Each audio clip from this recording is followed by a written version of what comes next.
pas vraiment de juste milieu. Et du coup, pourquoi as-tu quitté la clinique? À ce moment-là, je n'avais pas encore conscience qu'il s'agissait de crise d'angoisse. Bonjour à tous, bienvenue dans ce podcast. Je suis Lydia. C'est qui elle? Je sais pas. Et oui, je suis une inconnue du grand public et je vous propose ce podcast que j'ai nommé Je m'appelle. Quoi? Map comme une lecture, une cartographie, un décryptage de la vie de nos invités. Et elles, ce sont ces femmes qui viendront nous partager leur histoire, leur parcours. Il s'agit d'un espace où chacune d'entre nous, à travers des témoignages inspirants, pourront puiser des leçons de courage, de succès, d'amour, de sacrifice, de résilience, bref, des multiples leçons de vie.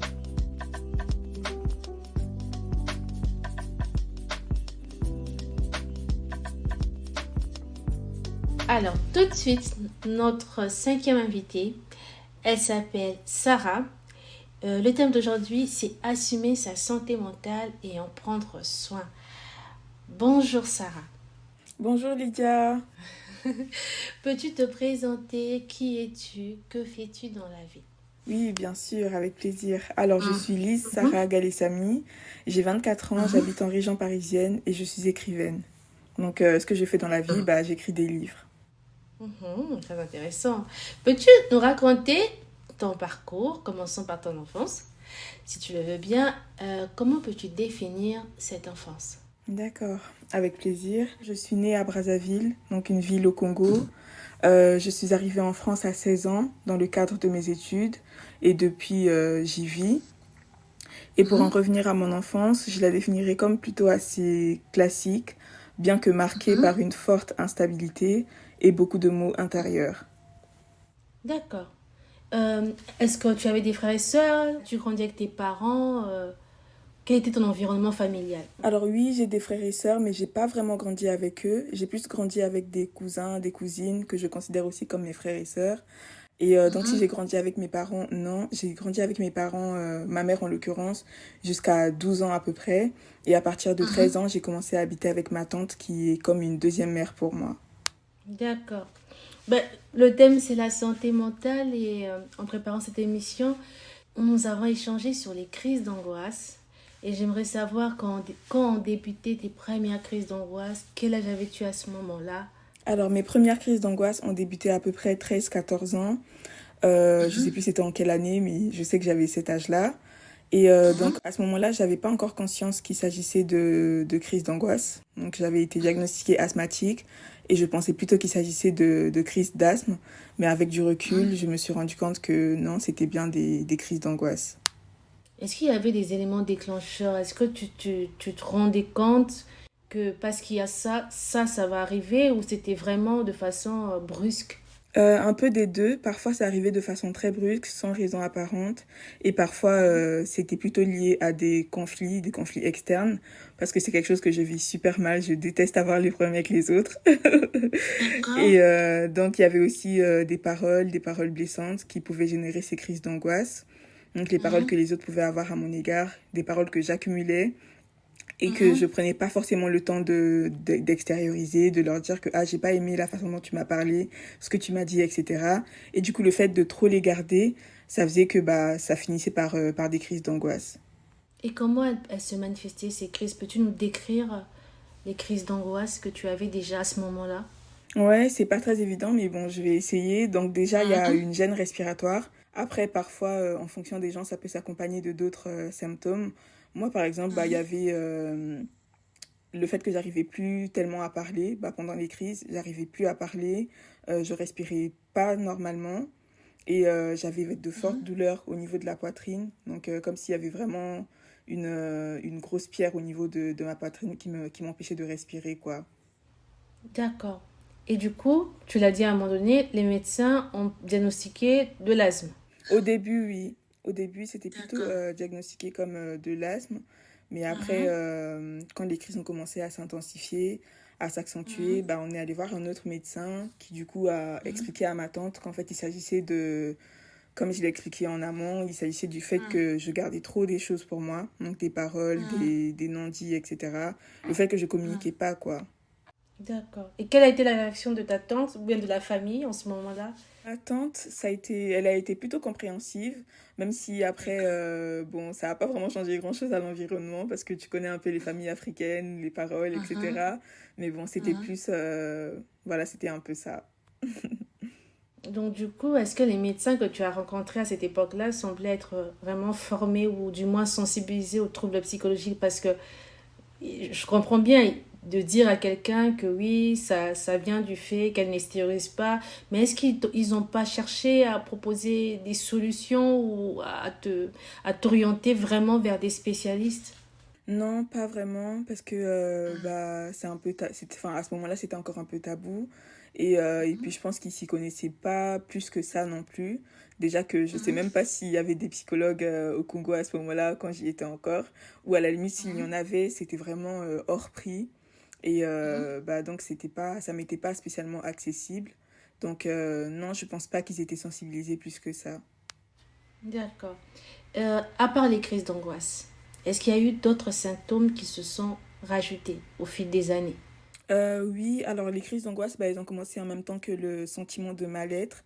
Donc j'avais un sentiment de mal-être constant qui était certainement dû à l'absence de mon père. Et je ressentais également une solitude immense, malgré que j'étais grave entourée. J'étais vraiment entourée, on était nombreux quand même dans la maison. Et puis on est quand même issu d'une famille nombreuse, donc j'étais vraiment entourée. Mais à chaque fois, il y avait toujours ce sentiment de solitude qui me gagnait constamment. Cette sensation d'être incomprise, de pas Mhm. vraiment être en phase avec les autres, d'être toujours en marge, d'être en décalage. Et bah, ça, c'était toujours dans la même période entre 13 et 14 ans. D'accord. Ça correspond quand même au début de la puberté, de l'adolescence. Comment tu as vécu cette période? C'est quand même une période sensible dans la vie de tout être humain, hein, l'adolescence. On change, les hormones, tout ça. Est-ce que ça s'est plus accentué? Ça s'est Mhm, beaucoup plus accentué parce que bah, la puberté a fait que mes mots se soient multipliés en quelque sorte. Donc il mhm, s'est ajouté bah, des complexes corporels dus à la transformation de mon corps. mhm, Donc ça a encore accentué le sentiment de mal-être que j'avais et qui me consumait déjà. Notamment par exemple avec l'apparition des vergetures sur mon corps. Je me rappelle, mhm. c'est une période que j'ai super mal vécue parce que bah, tu vois ton corps te transformer et tu peux pas vraiment faire grand-chose pour que ça s'arrête. Donc c'est comme si tu le subis un peu. Et donc bah, évidemment, ça ajoute un sentiment de mal-être. Est-ce que tu es arrivé à avoir des copines, des copains, des amis, en fait, une vie sociale pendant Alors cette période? oui et non, Mhm, ça dépend un peu de la période. Donc là, mes souvenirs sont un peu vagues, mais de ce que je me mhm, souviens, durant donc toute la primaire et début collège, j'avais pas vraiment d'amis. Je me sentais un peu en marge et il y avait quand même eu beaucoup d'harcèlement. Et donc la deuxième partie, c'était tout l'inverse. Donc il faut savoir que dans la première partie de ma scolarité, donc mhm, de ma primaire jusqu'en début collège, donc il y a eu ces phases où j'étais pas tellement bien, mais en même temps à l'école j'étais plutôt brillante, donc d'une part ça allait. Et mhm, la deuxième partie du coup a été marquée par une vie sociable plutôt bien. Ouais, j'étais plutôt bien mhm. entourée avec des amis, j'avais des amis, etc. Donc ça c'est quand j'avais redoublé ma sixième. Je m'étais fait des amis, je m'entendais beaucoup mieux avec la génération d'après. Et il y avait plus cette timidité qui m'handicapait et qui m'empêchait du coup de me faire des amis. Mais en revanche, j'avais perdu mon assiduité en cours. J'étais plus tellement D'accord. la fille brillante en cours, etc. Mhm, J'avais comme en fait, comment dire, c'était comme si je portais un masque quand j'allais en mhm. cours. Donc c'était plus la moi qui allait en cours bah, pour apprendre, pour devenir plus intelligente, etc. J'y allais en fait pour me faire remarquer, pour me faire des amis. C'était un peu ma façon à moi de masquer mon mal-être en fait, en faisant des petites blagues, en taquinant les autres, etc., en perturbant les cours. Le Mhm. type qu'on connaît tous, quoi. Est-ce qu'il y avait des insomnies aussi ou des troubles alimentaires peut-être? Oui, les deux. Donc moi, les troubles alimentaires ont commencé encore plus jeune que ça, que les crises d'angoisse. Bah déjà, enfin, je mange pas vraiment normalement. Soit je mange trop ou je mange pas assez. Donc soit je me fais vraiment plaisir ou je me prive. Il n'y a pas vraiment de juste milieu. Et pour les insomnies, bah oui, ça a commencé en même temps que les crises d'angoisse. Donc tout ça, tu as géré tous ces symptômes, on va dire ça comme ça, toute seule, sans prise en charge en fait. Ouais, au début, ouais. Mhm. Tu n'en parlais pas à ton entourage ni à ta famille. Non, pas vraiment. Je me sentais pas tellement comprise quand j'en parlais. J'avais droit à Mhm, des «Ah, tu fais trop ta blanche, t'es trop sensible, faut te fortifier un peu», mais sauf que c'est pas quelque chose qu'on fait tout seul en fait. On n'est pas mhm. formé à ça. Et puis bah c'est un peu comme la santé physique quoi. Quand on a des problèmes, on va voir un spécialiste. On n'essaie pas de se guérir tout seul. Donc moi c'était un peu ça. Je me sentais incomprise. Du coup bah au fil des années j'ai arrêté d'en parler. Je ne sais pas si tu es croyante ou pas. Euh, Est-ce que, d'autre part, tu as tenté de chercher un refuge, par exemple dans la foi ou dans autre chose? Alors oui, j'ai essayé. Mais malheureusement, moi, pour moi, ça n'a pas été une très bonne expérience parce qu'au final, ça m'a plus poussé à me voiler la face sur les mots que j'avais au lieu de réellement les traiter, quoi. Donc au début, j'étais plutôt en mode je suis une warrior, je vais y arriver, etc. Mais sauf que les problèmes ne faisaient que s'accentuer et jusqu'à ce que mes crises ont vraiment commencé à s'intensifier et que ça a commencé à toucher un peu tous les domaines de ma vie, notamment le domaine professionnel, scolaire, etc. Et c'est là que j'ai vraiment compris que Coco, il faut faire quelque chose là.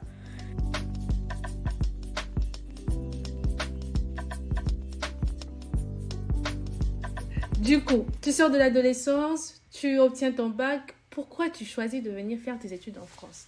Alors déjà, je ne l'ai pas vraiment choisi. Ça a été une proposition de ma famille et elle coïncidait avec le projet que j'avais moi de partir à l'étranger, donc à la quête d'un environnement meilleur, d'un endroit où je pourrais être plus épanouie, plus comprise et acceptée telle que je suis. Aussi par rapport à ma passion parce que je ne pouvais pas tellement l'exercer pleinement là-bas. Donc malheureusement, les moyens ne le permettaient pas. Et donc quand la proposition m'a été faite, bah, j'ai direct accepté et puis les choses se sont faites. D'accord. Et comment se sont déroulées tes premières années ici en France? Est-ce que tu te sentais mieux? Bah déjà au niveau de ma moralement oui, je me sentais déjà beaucoup mieux parce que je pouvais bénéficier à tout moment d'un suivi psychologique, d'un soutien moral, donc ça c'était déjà plus rassurant et les premières années ont été impeccables, rien à dire. Et qu'est-ce qui t'a fait prendre conscience que tu avais un problème qui était plus profond que ça? Bah c'était déjà le fait que mon état ne s'améliorait pas tellement malgré mes maintes efforts, au contraire il faisait que s'empirer et il y a eu aussi donc je crois que ça c'était l'année dernière, c'était une période assez intense en souvenir si je peux dire. Parce que s'il y a une chose qu'il faut savoir, c'est que quand je suis arrivée ici, inconsciemment, mon cerveau, en fait, il a pris un peu toutes les choses que j'avais vécues là-bas, tous les traumas. Il a mis dans un coin de ma tête, comme dans un tiroir, et il a marqué dessus ne pas ouvrir. Donc j'ai trimballé ce tiroir pendant toutes ces années, pendant au moins six Mhm. sept ans, sans jamais l'ouvrir. Et j'ai l'impression que du coup l'année dernière, en fait, le tiroir a commencé à s'ouvrir et des souvenirs ont commencé à ressurgir. Donc je pouvais être là, en train de faire la vaisselle, en train de travailler, en train de faire n'importe quoi.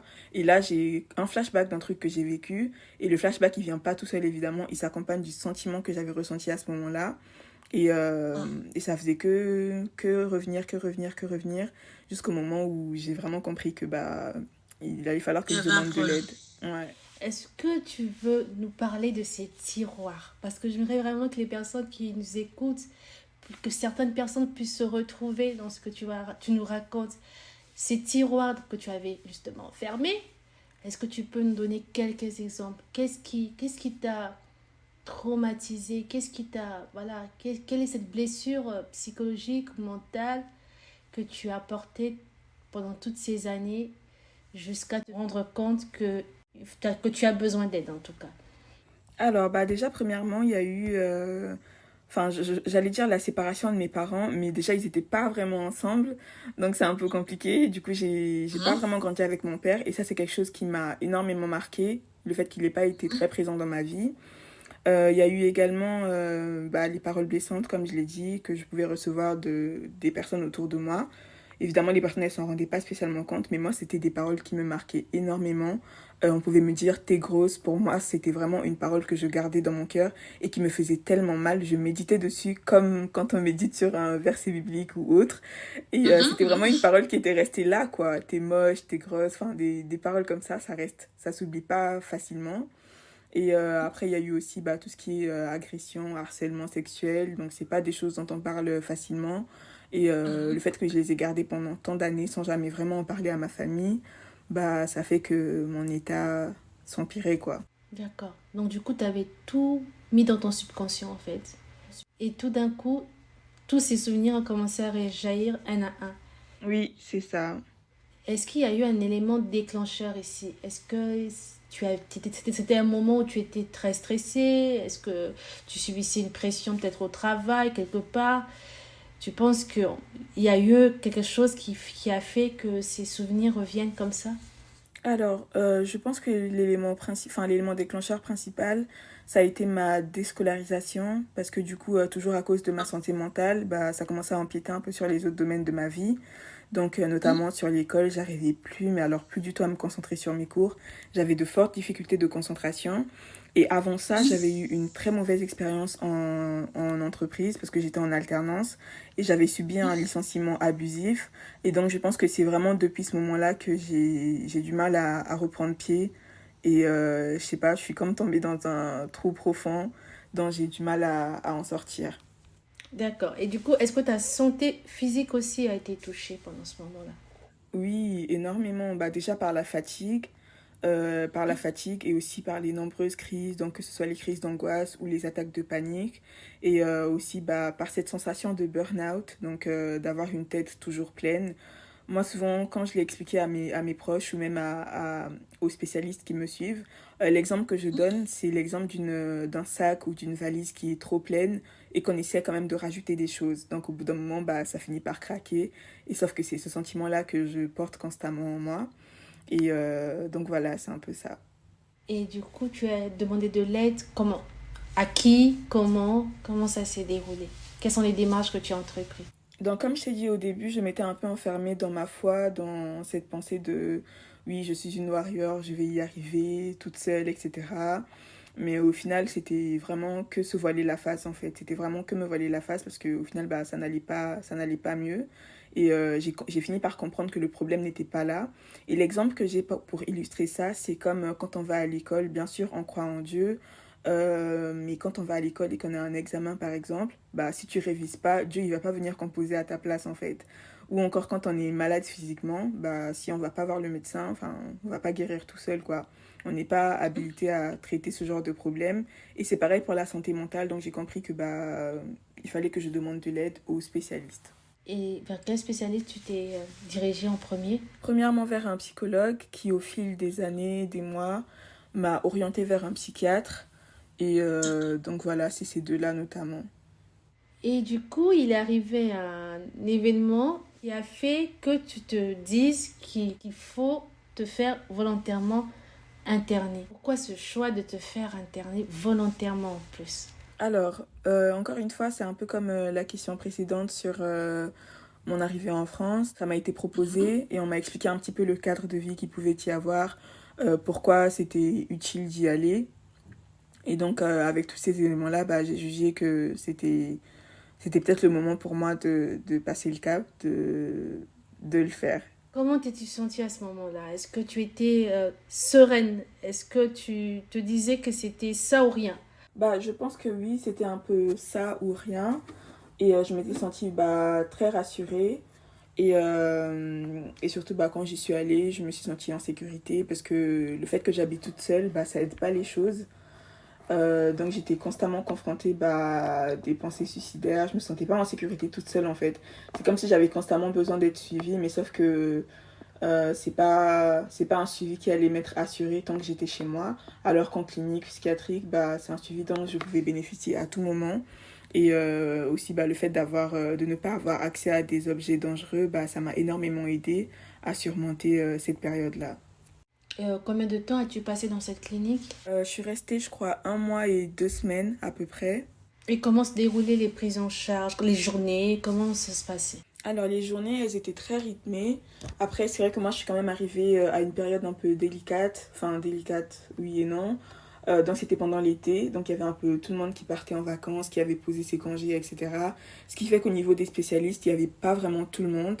Donc, mais sinon, les journées types, ça pouvait être consultation. Déjà, le matin au réveil, on a la visite du psychiatre, de notre médecin qui nous suivait à la clinique pour se rassurer bah, qu'on a passé une bonne nuit, qu'on est bien réveillé, etc. Il y avait quand même un petit entretien de 10 à 20 minutes en fonction des besoins. Donc petit-déj, on nous laisse le temps de faire nos toilettes, etc. Il y avait, aussi, on a une consultation avec un psychologue prévu, ou un diététicien, ou une diététicienne, enfin, vraiment les rendez-vous médicaux. Après, il y avait aussi la partie loisirs, donc les activités avec les autres, soit des jeux de société ou des sorties. Après, il y avait aussi la salle de sport qui était accessible à certains horaires. Donc, c'était des journées vraiment très rythmées. On ne te laissait pas vraiment le temps d'hiberner, de rester là, à t'afficher sur ton sort, etc., à t'apitoyer sur ton sort, etc. Donc, c'était vraiment très rythmé, ouais. Est-ce qu'il y a un diagnostic qui a été posé du coup par les spécialistes par rapport aux troubles dont tu souffres? Alors oui, moi j'en ai eu plusieurs. J'ai eu donc la conclusion générale, c'est un état anxieux dépressif. Et pour les troubles, donc j'ai une dépression, des troubles de l'humeur, de l'anxiété générale et des troubles du sommeil. Donc, j'imagine que des traitements t'ont été proposés durant ton séjour. Oui, c'est ça, durant mon séjour et bien après même. Donc j'ai de la paroxétine pour la dépression, j'ai du Théralène pour le sommeil, de l'aripiprazole pour, je crois, les troubles de l'humeur et d'autres médicaments que j'ai oublié le nom. D'accord, il n'y a pas de souci. Est-ce qu'il y a des effets secondaires qui accompagnent la prise de ces traitements? Oui, énormément. Enfin, je dis énormément, j'abuse un peu, mais pour moi, ça a été la prise de poids. Après, parce que les effets secondaires sont propres à chacun, en fonction de notre métabolisme, etc. Donc pour moi, notamment, il y a eu la prise de poids, l'apparition des boutons, parce qu'avant, j'en avais pas tellement. Et je crois que c'est tout. Ouais, il y a principalement ces deux-là. Et au début aussi, les 2-3 premières semaines, il y a de la fatigue, des somnolences. Mais ça va, ça dure que 2-3 semaines, le temps que ton corps s'adapte aux médicaments. Est-ce que tu as rencontré des personnes dans cette clinique avec qui tu as pu lier des liens d'amitié ou autres? Oui, j'ai gardé contact avec une personne en particulier. Donc, c'est une jeune qui avait à peu près les mêmes troubles que les miens. Et donc, toutes les deux, pareil, on est actuellement sorties de la clinique. Donc, elle, je sais qu'elle s'est plutôt bien remise. Et après, moi, je suis encore sur le processus, mais elle en a fini avec les médicaments, etc. Donc, elle est plutôt en forme là. Est-ce que ça te rassurait de voir des personnes justement qui avaient à peu près les mêmes troubles que toi ou des personnes qui te comprenaient, qui comprenaient ta souffrance, les crises?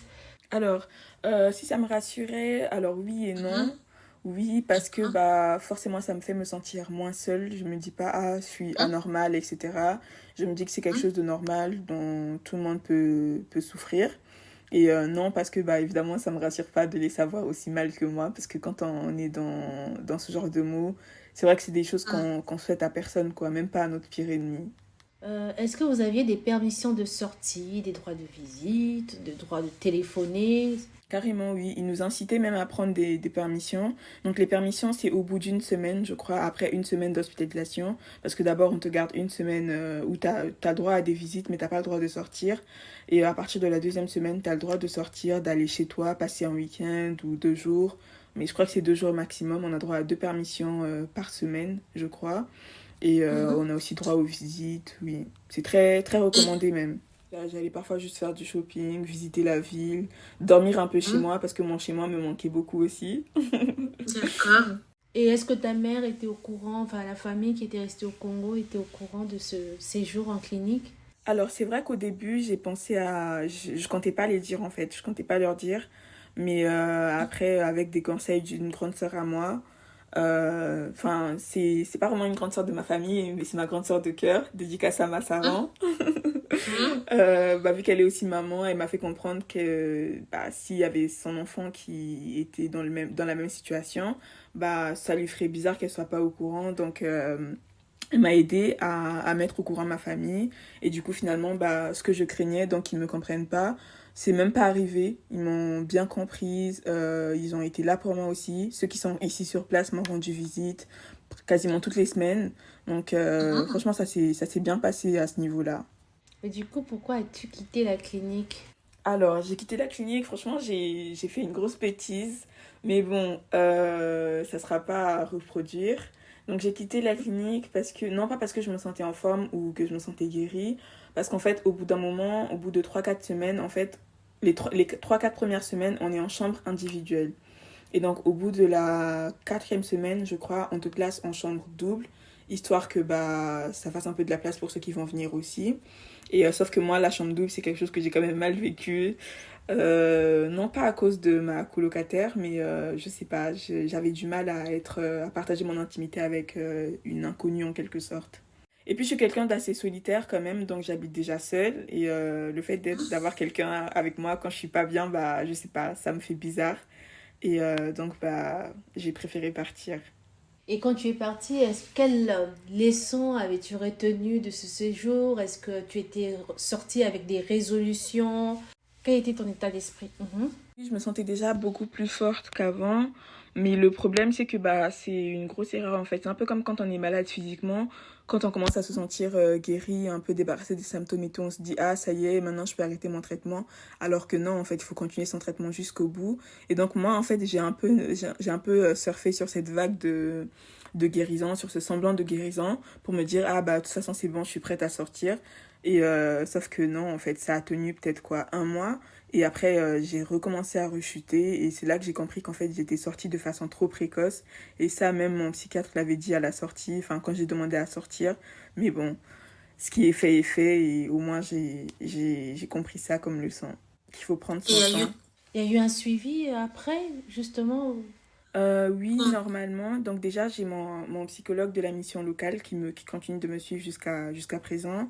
Et après, normalement, je dois aussi consulter un psychiatre du CMP d'Argenteuil. Mais pour l'instant, je suis encore en attente pour avoir un rendez-vous. Donc, bah, je patiente. Est-ce que tu te vois encore retourner dans cette clinique ou pour toi, c'est bon, voilà, c'était une phase, tu es peut-être sorti plus tôt que prévu, enfin, qu'est-ce qu'il fallait, mais au moins, c'est passé. Ou voilà, tu penses quand même que tu pourrais y retourner un jour ou pas du tout? Là, tout de suite, non, pas tellement. Même si je le dis, je sens qu'il y a quand même eu une rechute, mais je me sens pas au point, enfin, j'ai rechuté, mais pas au point d'y retourner, quoi, là tout de suite. Après, peut-être que plus tard, si jamais j'en ressens le besoin, pourquoi pas, parce qu'en soi, je le vois pas comme un lieu dangereux ou quoi que ce soit, au contraire, c'est comme un havre de paix pour moi, parce que bah, quand j'y suis allée, en fait, donc c'est une clinique psychiatrique, mais ça fait aussi maison de repos, et j'ai été vraiment surprise, en fait, de savoir qu'il existe un tel endroit pour les personnes qui souffrent des troubles dépressifs, des problèmes mentaux, etc. Bah, j'ai trouvé ça vraiment très rassurant comme endroit et aussi comme concept parce que bah, ça montre à quel point la santé mentale est prise en charge ici, au point bah, de faire des maisons de repos, des cliniques psychiatriques, etc. Donc je le vois pas comme un lieu dangereux ou que je dois absolument éviter. Je me dis, bah, si un jour j'en ai besoin, oui, j'y retournerai. Et je demande ça peut-être pour des auditeurs que ça pourrait intéresser. Est-ce que les démarches pour y accéder, est-ce que c'est facile? Est-ce que c'est compliqué? Est-ce qu'il faut des recommandations? Comment ça se passe? Alors, ce qui est sûr que c'est pas très accessible. Donc, parce que bah, sinon, tout le monde en profiterait un peu. Donc, déjà, bah, je pense qu'il faut avoir en amont un suivi psychologique pendant une certaine durée quand même. Et oui, il faut une recommandation, donc soit du médecin traitant ou du spécialiste qui te suit, donc soit un psychologue ou un psychiatre.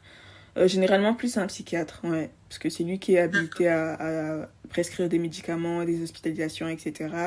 Quelles sont les conséquences de ce trouble psychologique? Donc, tu m'as dit le diagnostic, c'était état d'anxiété dépressif. Quelles sont les conséquences de ce trouble sur ta vie quotidienne aujourd'hui? Alors, bah déjà, ça m'handicape vraiment au quotidien, dans mes phases basses. Enfin, je dis phases basses parce que, comme je l'ai dit, j'ai aussi des troubles de l'humeur, ce qui fait que, bah, comme avec pour l'alimentation, en fait, j'ai pas vraiment de juste milieu. J'ai rarement des justes milieux dans des moments où je me sens juste bien, sans plus ni moins. Donc, il y a des moments où je suis vraiment dans des phases où je me sens hyper bien, mais genre vraiment sans raison apparente. Tout comme il y a des moments où je vais me sentir vraiment au plus bas, jusqu'à avoir des pensées suicidaires, mais sans raison apparente toujours. Donc, parfois, il y a des raisons, mais très souvent, il n'y a pas vraiment de raison apparente. Et dans mes phases basses, en fait, bah, généralement, les tâches du quotidien deviennent vraiment un lourd fardeau. Alors qu'en temps normal, c'est des choses que je fais d'emblée, naturellement, sans forcément trop faire d'efforts, tels que bah, rien que se doucher, se faire à manger, parce que moi j'habite toute seule, donc c'est des tâches dont je dois m'occuper toute seule. Entretenir son petit chez-soi, ça devient vraiment des tâches très très très lourdes. Et là, je te parle même pas du fait d'aller travailler, de se nourrir, enfin vraiment des tâches toutes banales qui deviennent un gros fardeau. Et c'est handicapant au quotidien en fait. Au début de ce podcast, donc tu nous as bien expliqué que tu viens du Congo et que apparemment l'origine de plusieurs blessures, ça s'est passé là-bas.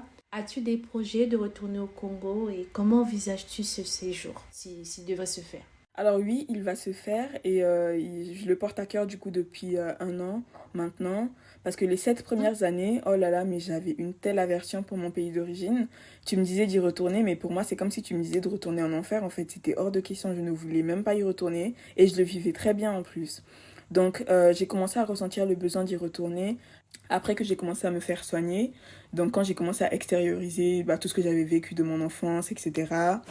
Ça m'a libérée d'un poids et ça m'a aussi fait comprendre qu'en fait, ce que j'ai vécu au Congo, ça aurait pu se passer dans n'importe quel pays, même en France. Donc, c'est pas le Congo le problème, c'est pas mon pays d'origine le problème. C'est juste des choses qui arrivent et ça aurait pu se passer n'importe où. Donc, de là, ça m'a vraiment enlevé en fait cette aversion-là que j'avais de mon pays d'origine. Et depuis, j'ai des flashbacks plutôt positifs, de moments positifs que j'ai vécu là-bas parce qu'il n'y a pas eu que des moments négatifs. Et donc, depuis, je suis vraiment en mode, ah mince, mon pays d'origine me manque trop. Il faut vraiment que j'y retourne. Donc après, pour l'instant, c'est juste une question de formalité et j'attends d'être vraiment, vraiment prête aussi. Mais sinon, oui, je compte bien y retourner.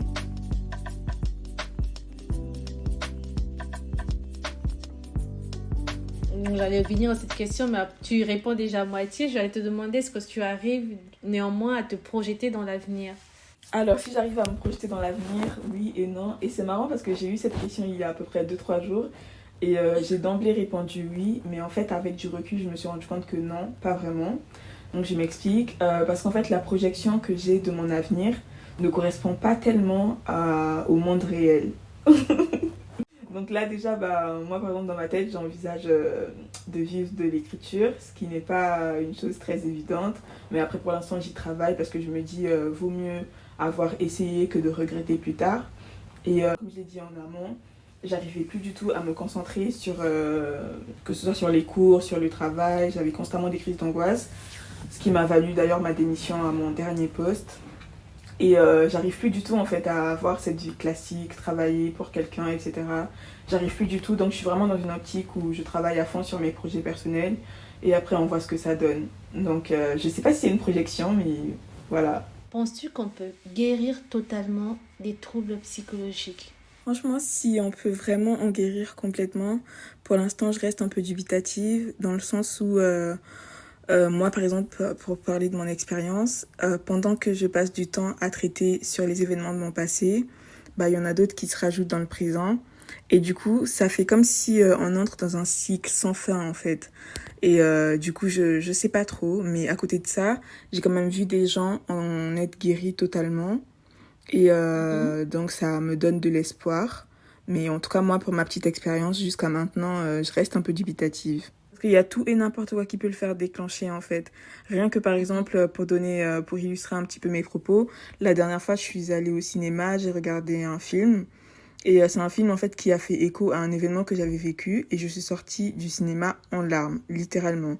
Et du coup, t'as l'impression qu'en fait, que tu vas jamais vraiment en sortir si à chaque fois il y a des éléments comme ça extérieurs qui te font sans cesse replonger dans tes traumas, dans ce que t'as vécu, etc. Après, évidemment, on nous dit toujours qu'il faut rester fort, il faut vaincre ça. Mais c'est pas évident. C'est pas du tout évident comme combat. Et du coup, est-ce que tu as l'impression que ça te renferme un peu face au monde, en fait? Par exemple, là, tu regardes un film, ça te fait pleurer. Est-ce que ça va pas te pousser la prochaine fois, du coup, à éviter de regarder certains films? Est-ce que tu vas pas te mettre à éviter certaines catégories de personnes qui sont peut-être trop franches, trop directes? Est-ce que tu n'as pas l'impression que, du coup, ça te renferme un peu Me renfermer, je dirais pas vraiment. Enfin, ça dépend. Mais je dirais plutôt que ça me protège parce que du coup maintenant bah je sais en fait. Après j'essaie quand même de faire la part des choses entre ce que je dois réellement affronter et ce que je dois juste laisser tomber et me protéger en fait. Par exemple, les choses dont je dois affronter, je vais par exemple donner un autre exemple de ce que j'ai vécu quand j'étais plus jeune, donc toujours au Congo. Il y a eu un petit accident qui s'est déroulé devant moi, donc c'est le chien du voisin qui a sauté le mur et qui a mordu ma grand-mère et ma mère devant moi. Donc il y avait du sang de D'accord. partout, etc. Et c'était vraiment hyper traumatisant, surtout pour l'enfant que j'étais. Et du coup, depuis, bah, j'ai très peur des animaux, en fait. J'ai peur des chiens, je déteste les animaux, mais vraiment du plus profond de moi. Et sauf qu'aujourd'hui, quand même, je vis dans un pays où je peux pas passer une journée sans croiser un chien dans la rue. Et à chaque fois, je suis obligée de changer de trottoir, de dévier, etc. Et c'est pas Mhm. du tout évident, tu vois. Donc même pour moi-même, je me dis, ça, c'est une peur que tu dois vraiment travailler. Et justement, par rapport à Mhm. ça, il y a mon psychologue qui m'a aussi proposé des techniques telles que l'EMDR. Donc c'est une pratique qui consiste à vaincre des traumas. Et Mhm. donc ça par exemple, c'est quelque chose que je vais traiter, tu vois. Et l'autre exemple, c'est que des choses que je vais pas spécialement prendre le temps de traiter, mais je vais juste essayer de me protéger, ça va être par exemple les paroles des autres. Ça, c'est quelque chose que je peux pas changer. Ça vient d'eux. Moi, je peux pas vraiment changer. Donc, je vais plutôt faire le choix, enfin, de choisir un peu qui je veux laisser entrer dans ma vie et qui je veux pas laisser entrer dans ma vie, en fait. Si j'ai en face de moi une personne qui me dit tout le temps des paroles blessantes, qui est entre guillemets trop directe ou trop franche, bah après je veux pas non plus de personnes hypocrites mais il y a quand même une façon de dire les choses quoi et si je vois que cette personne-là ne répond pas à ces critères-là bah automatiquement je la bannis de ma vie ou je la tiens le plus loin possible. J'allais te poser une question par rapport au Congo, à ton retour au Congo. À l'époque, tu étais une enfant qui était déjà très fragile en termes de santé mentale, mais aucun médecin n'a pu vraiment comprendre cela et bien t'orienter. Penses-tu que c'est encore le cas aujourd'hui? Est-ce que ça reste encore un sujet tabou, non seulement au milieu de la médecine, mais aussi dans les familles? Alors, bah, étant donné que pour l'instant, je suis pas encore vraiment sur le terrain, donc je peux pas trop savoir. Et j'ai pas envie d'être Mhm. pessimiste et dire directement non, ils sont toujours pas sensibilisés, etc. Donc, j'ai envie de me laisser quand même croire. Bon, j'espère que je vais pas être trop déçue. De me laisser croire qu'entre-temps, bah, il y a quand même eu du changement au niveau des mentalités, au niveau de la pensée des gens, qui sont beaucoup plus ouverts au sujet et surtout le corps médical. Et j'aimerais bien aussi, par exemple, à mon retour, savoir qu'il y a quand même des centres psychologiques, je sais pas, je vais vraiment essayer de voir tout ça sur place, mais j'espère fortement que les mentalités ont changé entre-temps. J'aimerais qu'on aborde aussi un sujet. Tu as une page TikTok où tu parles un peu de, voilà, justement, de ton histoire, de ton parcours. Comment sensibilises-tu ces personnes à ce sujet, pas les personnes qui te suivent sur TikTok? Déjà, comme le nom, enfin le pseudo de mon TikTok l'indique, expérience by Lisa. Donc, je le fais via mes petites expériences, via mon vécu. Donc, j'essaie au mieux de partager mon quotidien, histoire que les autres voient un petit peu bah, comment je le vis, comment je vis avec, comment j'arrive à vivre avec cette dépression, avec ces troubles de l'humeur, avec ces troubles du sommeil et tous les autres maux qui les accompagnent. Donc, même quand j'étais en clinique psychiatrique, j'essayais de montrer un petit peu mon quotidien, comment ça se passait là-bas, etc. Histoire aussi, en fait, d'enlever cette mauvaise image que les gens ont de la psychiatrie, et ça même dans la société européenne. Parce que c'est vrai que quand on parle de psychiatrie, on va tout de suite penser, ah, la personne, elle est folle, il est fou, elle est folle, enfin, alors que c'est pas du tout ça, en fait. Parfois, les gens, ils sont juste malades et ils ont juste besoin de se faire soigner. Donc vraiment enlever en fait cette image que les gens ont de la psychiatrie. Après évidemment je ne le vends pas non plus comme un endroit à romantiser parce que c'est pas le cas, mais qu'on le voit juste comme un hôpital en fait, comme un hôpital où quand les gens sont malades, bah, ils y vont et non pas comme des fous ou des personnes qu'il faut absolument éviter, etc. Et après, je le fais aussi via mes écrits. Donc, je partage un petit peu des textes que j'écris, etc. Et histoire bah, de les informer un peu plus sur la maladie. Parce que pour certains, c'est juste ça en fait. Mhm. C'est pas vraiment du mépris, c'est juste de l'ignorance. Ils savent pas, ils connaissent pas. Du coup, bah, ils savent pas comment s'y prendre en fait.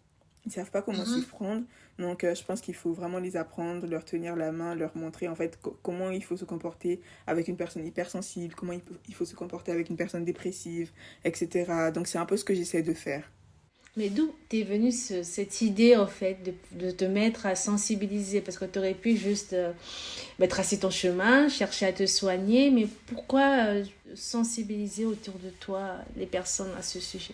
Bah parce que parfois on tombe quand même sur des personnes qui, même si elles s'y prennent mal, mais dans le fond, tu sens que la personne, elle a envie de t'aider en fait.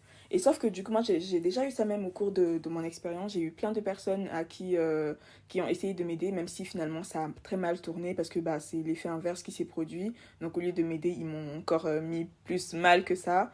Mais donc voilà, je me dis en fait, si la personne, elle a la volonté, bah autant lui donner les moyens en fait pour qu'elle y parvienne. Et aussi, ouais, voilà, c'est un peu ça. Donc du coup, tu partages tes textes, mais tu l'as dit dans l'introduction, tu es écrivaine, donc tu écris des livres. Et bien, tes livres parlent de quoi ou parleront quand ils seront publiés de quoi? Alors, je dirais parle parce qu'il y en a déjà un qui est publié. Ah, ça s'appelle comment? Est-ce qu'on peut le trouver? Vas-y, dis-nous. Bien sûr, il s'appelle Liaison dangereuse et donc c'est l'histoire d'une rupture amoureuse dans laquelle la narratrice fait une rétrospection de leur relation afin de comprendre les vraies raisons de leur rupture. Et on peut le trouver bah, sur Amazon du coup. D'accord, du coup, je mettrai le lien en description afin que les personnes qui veulent le lire puissent commander directement sur le lien Amazon. Du coup, là, tu es en train d'en écrire un deuxième, si je comprends bien. Oui, c'est ça. En fait, le deuxième, il est déjà terminé, donc je vais bientôt le publier, peut-être d'ici décembre. Et, mais sinon, pour revenir à la question initiale, j'écris principalement sur 3 thèmes. Sur l'amour, donc là par exemple le premier livre que j'ai sorti il parlait d'amour. Sur les mots intérieurs, donc bah, mes troubles en l'occurrence, et ce que je vois aussi autour de moi. Donc tout ce qui est solitude, mal-être, etc. Après, j'essaie quand même comment dire, d'apporter une touche de positivité, histoire que ce soit pas trop glauque, pas trop négatif, etc. Le troisième thème, c'est sur les expériences marquantes de la vie, donc un peu les conséquences de ces troubles-là sur la vie quotidienne, quoi. D'accord. Mais c'est très intéressant. Quels conseils pourrais-tu donner à des jeunes hommes, des jeunes femmes qui luttent contre des troubles psychologiques, mais qui ont peut-être honte de demander de l'aide? Peut-être que c'est pas de la honte, peut-être c'est juste qu'elles ne savent pas vers qui se tourner ou elles minimisent, peu importe en fait. Est-ce que tu as un message que tu pourrais faire passer? Alors moi, je dirais déjà de prendre conscience que la santé mentale, elle compte autant que la santé physique. Donc, par exemple, quand on a un problème physiquement, on va tout de suite vers le médecin, parce qu'on sait qu'on n'est pas habilité à traiter ce genre de problème. Il y a des spécialistes pour ça, donc autant leur faire confiance. Et c'est pareil pour la santé mentale, d'autant plus que la santé physique n'est rien sans la santé mentale. Donc, je dirais, le conseil que moi je donnerais, c'est vraiment d'oser passer le cap et de demander de l'aide, en fait. Aux spécialistes, évidemment. Et comment savoir? Il y a des personnes, en fait, ils ne savent pas. Ou bien même, ça peut être même des proches. Ça peut être que nous, on voit des proches autour de nous qui ont peut-être besoin d'aide, mais ils ne se rendent pas compte eux-mêmes. Et c'est délicat dans ce genre de circonstances. On ne sait pas comment les amener à comprendre, puisque je suppose que c'est une démarche aussi qui doit vraiment venir de la personne elle-même, une prise de conscience. Dans ce cas-là, comment on fait? Bah justement, la première étape, je pense que ça doit d'abord venir de la personne, parce qu'au final, c'est un peu comme les personnes alcooliques ou les personnes addictes. Tant qu'elles-mêmes, elles n'ont pas réellement conscience de leurs problèmes, bah tous les efforts que les autres pourront faire, ils sont vains en fait. Parce que la personne, tant qu'elle n'a pas conscience qu'elle est malade, bah elle va pas vraiment le prendre au sérieux. Elle va pas trouver l'utilité d'aller voir un spécialiste, alors que si déjà elle prend conscience que ce que je vis c'est pas normal que j'arrive pas à me concentrer sur mes cours, c'est pas normal que j'ai autant de difficultés à réviser mes cours, à comprendre, c'est pas normal que j'ai autant besoin de m'isoler, de m'enfermer, de rester dans le noir toute la journée, c'est pas normal que j'ai autant besoin de trop manger ou de pas manger du tout. C'est vraiment des petits signes comme ça qui peuvent alerter les proches autour ou même la personne elle-même. Et du coup, bah moi je pense que la première étape déjà, c'est au lieu d'aller voir sur internet, taper tout et n'importe quoi, c'est déjà d'aller consulter un psychologue dans un premier temps, en parler, et lui du coup, lui ou elle saura du coup orienter la personne soit vers un psychiatre ou en rester à la psychologie s'il n'y a pas besoin d'aller vers un psychiatre. Pour finir, j'aimerais te demander, en préparant ce podcast, j'ai pensé à la petite fille que tu étais, en fait, avec les premières crises d'angoisse, tu ne savais même pas ce que c'était, c'est arrivé comme ça. Je me suis dit de te poser la question, aujourd'hui, après tout ce que tu as dû traverser, après tout ce que tu as compris par rapport à la santé mentale, qu'est-ce que tu pourrais dire à cette fille de 13 ans, si tu pouvais lui parler aujourd'hui, tu lui dirais quoi? Alors déjà, je lui dirais grand merci. Je lui dirais merci d'avoir écouté son être intérieur plutôt que les personnes autour. Car parfois les gens, ils ont cette bonne volonté de nous aider, mais ils s'y prennent très mal. Et si on se met à les écouter, on ne sait pas vraiment où on va en fait. On va se diriger vers un chemin qui va nous mettre encore plus mal que ce qu'on l'est déjà. Et ça, en fait, moi, j'ai quand même réussi à l'éviter parce que depuis toute petite, en fait, j'ai vraiment écouté mes mots, j'ai écouté mon être intérieur plutôt que ce que les gens disaient, donc que c'était une maladie de blanc, que c'était un problème de blanc, ou encore que je faisais trop ma fragile, que j'en faisais trop, blablabla, que c'était des caprices, tout ça. Je pense que si j'avais pris tout ça à cœur, aujourd'hui, je sais pas où j'en serais en tout cas. Donc voilà. Et du coup, moi, je veux dire à la Sarah d'aujourd'hui, merci. Merci parce que de toutes ces douleurs que tu as traversées, tu apportes un message d'espoir à des personnes qui sont peut-être en train de passer par les mêmes étapes ou sont peut-être perdues et tu leur donnes de l'espoir en leur disant que c'est possible. Et vraiment, je veux te dire merci. Ça a été un plaisir en tout cas de partager cela avec toi et les autres auditeurs. Merci du fond du cœur. Vous venez d'écouter le podcast Je m'appelle, présenté par Lydia. N'hésitez pas à vous abonner et à mettre un like pour ne rien rater de la suite.